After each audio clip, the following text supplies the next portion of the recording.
So here we are with another outdoor video. In this video we're going to be installing the long awaited Reolink Battery Pack, and it's right here. So it's the Reolink RLA-BP1. It's their 12,800 milliamp hour battery pack, and this should supply power to the camera, and also it will be recharged via the solar panel. So this is quite heavy, weighs about, I would say, 2 kilos. So it's a heavy duty one. Now I've fully charged it, so it has been fully charged via a USB-C cable indoors, and it did take hours and hours to charge it. So just be aware of that when you first charge this up before installing it, which I recommend you do. You just need to make sure that it's fully charged, and it will take probably about 14 or 16 hours, and that was using a fast charge. So whether this supports fast charge or not, I don't think it does. I think it's more of a slow trickle charge. So what we'll do is get the battery pack installed first, and we'll be connecting it to the camera next to it. So the camera will be positioned next to it because of the short cable. Now you can extend the cable if you want, but obviously the longer the cable, then you might have voltage drop. So I'm using just a standard fixed cable, which is actually fixed in place and waterproofed. So this is outdoor rated, and it also will charge up to -10 degrees. Now it has a built-in heater inside of it. So what it does, if it's too cold to charge the battery up by the solar panel, it will heat itself up to a temperature where it can charge the battery up, which is a good thought. Then the next thing we'll be installing next to it is this Reolink camera. So this is a single lens camera, does have night vision and so on. Now this is the Argus 3 Ultra, and it's a Wi-Fi camera, and it also has a battery in it, of course. So the battery in it, I believe, is 2,600 milliamp hour battery in it. So there is a battery inside of this, of course, as well. So in conjunction with the camera and the battery pack, and also the solar panel, we should ensure that this is charged up all the time and it doesn't lose power. So if you're in an environment where you don't get a lot of sun, say in the winter, then the battery pack should be a great addition to add into your camera and your solar panel. So between your solar panel and the camera. So finally, the solar panel we're using is the Reolink Solar Panel 2. Now this is a 6-watt solar panel. Now they do also do the Solar Panel 1, so the just standard solar panel model, and also a Solar Panel 3. Now the Solar Panel 3 is a 12-watt solar panel, and as I've said, this is the Solar Panel 2, which is a 6-watt. So what we'll do first is get this Reolink battery pack installed on the panel on my shed wall, which you've seen before in other videos, so we'll get to that now. So here we are with the battery pack, and I've got my trusty old MarXman pen. So this is a MarXman pen, which are brilliant, I have to say, for marking holes on installations. So what we'll do is put the battery pack up to the wall, and what I'll be doing is positioning the battery pack here at the bottom, and then the solar panel will go above it somewhere, and then the camera to the left. So what I'll do is mark the holes with the MarXman, and you can see I've got the green spots on there where the MarXman has marked them. Now I will put links in the video description to all this equipment that I'm using, the battery pack, MarXman and so on. So hopefully if you want to check those out, then click on the links in the video description. So now with the brad awl, I'm marking the holes to give the screws a good old start, and there we have the holes marked. Now let's get one of the screws in place. Now these are just standard wood screws that I'm using, as it's going on a wooden panel. Of course, if you're mounting it directly to a wall, then you'd need wall plugs, and of course the proper screws and fittings for those. Now they do supply various screws and wall plugs in the packs, which Reolink are really good at supplying all of the equipment you need, apart from of course the drill to drill the holes in the wall. So that's one screw in. So we've put the other second one in the top here, And then with those two in place at the top, I'll do the bottom ones after I finish recording the video, just to make things a bit speedier. So what we'll do now is get the bracket for the camera, and then we'll be mounting the camera next to it on the left side here. Now this is the bracket that they supply for the camera.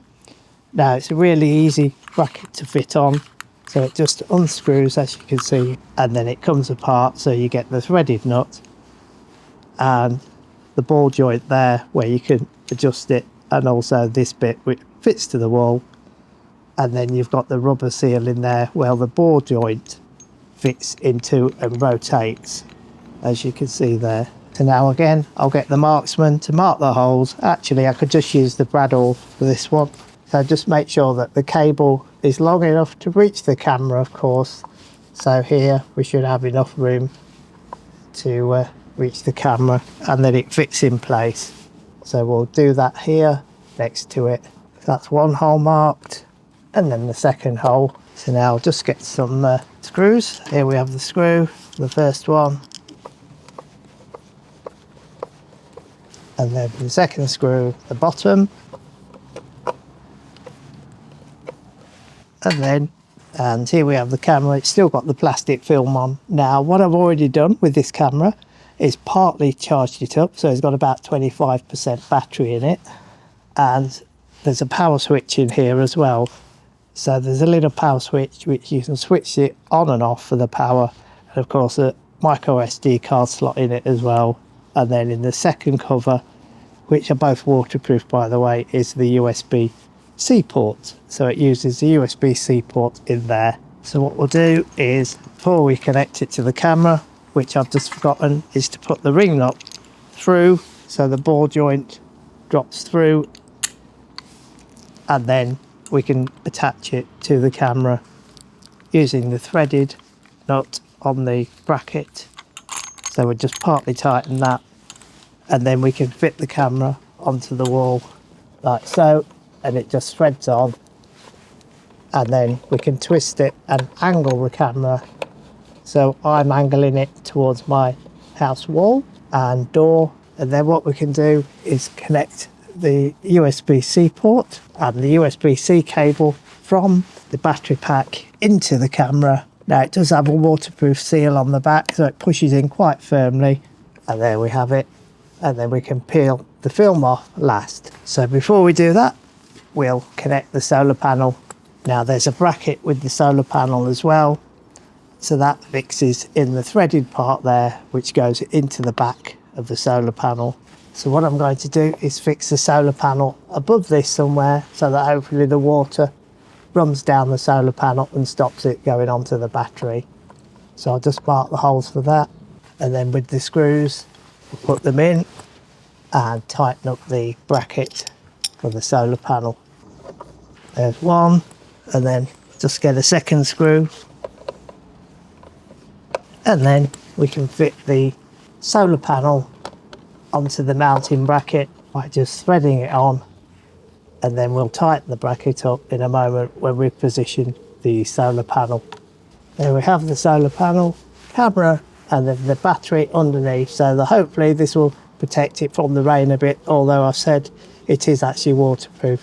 So with the cable that's built into the solar panel, we'll be connecting this into the other connector there, which again is waterproofed, and it clicks right in, and you'll now see that there's lights hopefully flashing on the battery pack. We've got a green light and a red light which were both flashing, and now we've got on the left hand side just the green light, which means that the battery's on and it's all powered, and it's accepting energy from the solar panel, charging up the battery in the Reolink battery pack, and then it's supplying in a moment power to the camera when we turn the camera on. So I'll just connect the cable there, and I will tighten these cables up and clip them with cable ties and do a better job of the cabling once I position and finished everything off. I'll be tidying up the cables. So what we'll do now is switch the camera on, and we've got a red light on the camera, so now we can peel off the film, and now we've got a blue light on the camera, which means I believe that it's active. So I'll just put this plastic to one side, which I'll keep just in case we ever need it again. So to check the status of the battery here at the actual battery pack, you can just press the button in the center briefly and it will give you the status. So at the moment it's green, the camera is on. So now if I check my phone, I should have a picture on the camera on the Reolink app. Yep, we've got a live picture now, as you can see there. Hopefully you'll see that on screen. But what I will do, now I've installed it, is we'll go indoors onto my PC or tablet, whichever device I decide to use, and I'll show you the Reolink app and the battery information in the Reolink app. Now, as I've said, some of the cameras provide in-depth information about the Reolink battery pack, but others just provide basic information. Now, this one I've got only provides basic information, but as I've said, I'll show you the screenshots of what you get, both with the basic battery information and also the cameras that support the more advanced battery pack information. So that's how you install a Reolink battery pack, camera and solar panel. So now that we've installed the battery pack, the Argus 3 Ultra and also the solar panel too, I just wanted to go through the specifications for the RLA-BP1, which is the battery pack. Now you can see on screen that the dimensions are 6.41 by 4.37 by 3.07 inches. That equates to 163 by 111 by 78 millimeters. Now, I mentioned in the video when I was installing it that there was quite a bit of weight to the battery pack, and the weight of that is 1.562 kilograms. The battery type is lithium ion and the power port is a USB type C port. The rated capacity is 12,800 milliamp hours and that equates to 92 watt hours. The input for the type C, so that would be the input could be 9 volts at 4 amps, 6 volts at 2 amps or 5 volts at 2 amps. Now the type C output is 5 volts, 3 amps maximum. The operating temperature can be down to -20 up to 58 degrees Celsius and that equates to -4 degrees Fahrenheit up to 136.4 degrees Fahrenheit. The weatherproof rating is IP67, and as far as the battery pack is concerned, there's 2 lights on it. So there's one either side of the power button, which is in the center there.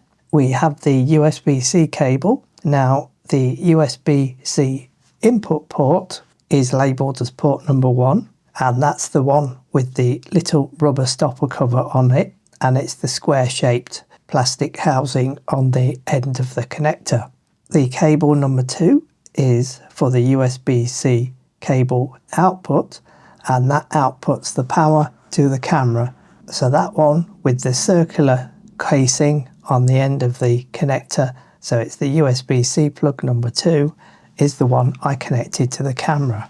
Now I did have a thought that instead of using a solar panel, seeing as this can accept 9 volts 4 amps, 6 volts 2 amps or 5 volts 2 amps, you could actually power it via a mains power connection using a USB-C 5 volt power adapter. So if you have mains power handy next to the camera, you could actually use a solar panel camera and keep the battery charged up using a USB-C power plug that rated at 5 volts 2 amps instead of using a solar panel. So you could actually, for example, do a home automation with a smart plug where it responds to the battery and keeps the battery in the battery pack charged up via a mains power connection. Now obviously I'm not going to go into that in this video, but it's something you could actually look into maybe. So moving on, we've got the screenshot of the app. Now you'll see here we've got an example of the devices. Now what you would do to view the battery pack and charging information is click on the gear icon, which is marked here with the arrow and the red box, and then once you've done that you'll be taken into the battery screen. Now here is the battery screen for my Argus 3 Ultra that I installed with the battery pack, and you can see that the battery is actually got a status of charging, so it's got the green box against the battery using the icon there, and it's got the lightning symbol in it. Hopefully you can see that, and it's charging at 41%. Now if you click on the battery itself with the arrow next to it, you'll then be taken into the battery power graph. So it keeps a graph of the power being used by the camera. Now unfortunately with the Argus 3 Ultra, it doesn't provide advanced power information about the battery. So when you do click on that, all you get is the graph. But if we move on, you'll see that here we've got the Reolink TrackMix LTE+2, and we've got the battery status there of 98%. And if we click on that, it will then take you into the battery pack information like it did with my Argus 3 Ultra. But you can also view the advanced information, which shows you the information about the actual battery pack itself. So you get the battery level and the battery temperature as well, which is quite useful. And also you can turn the indicator light on and off. So there's only certain models that support this, and as far as the models are concerned for the cameras is general compatibility. The RLA-BP1 battery pack is compatible with most Reolink battery powered cameras, with the exception of the Argus Eco, Argus Series B320. Now the B320 are the older models of the Argus series. The Reolink TrackMix, the Reolink TrackMix LTE, and the TrackMix Series B770, and also the TrackMix Series G770. So as you can see, most of those are older models of the TrackMix series. Now the one in the example that is actually using the advanced battery pack information is the Reolink TrackMix LTE+2. So as you can see, that's not listed under the general compatibility. So for the micro USB camera compatibility, so some Reolink cameras have a micro USB port. There is actually a supplied USB adapter which converts it to a micro USB from a USB-C. So that's supplied with the battery pack. Now it's saying here that battery pack information in the Reolink app is for certain camera models. Detailed battery pack information can be viewed directly in the Reolink app, and supported models include, so it's not limited to, the Reolink TrackMix LTE+2, which I've just shown you the screenshots for, and also the Reolink Altus Go PT. So those will provide full battery pack information. So I hope that information has cleared up any questions about the Reolink battery pack and its compatibility. So that will do it for this video. Hope you've found this video useful. Hope you've liked the installation video, which I know a lot of you have been requesting. But due to weather conditions here in the UK, it's been difficult to actually film and show you the installation process. But it's all done now. So thanks for watching this video. Take care, and I'll be back real soon with more videos. Bye for now.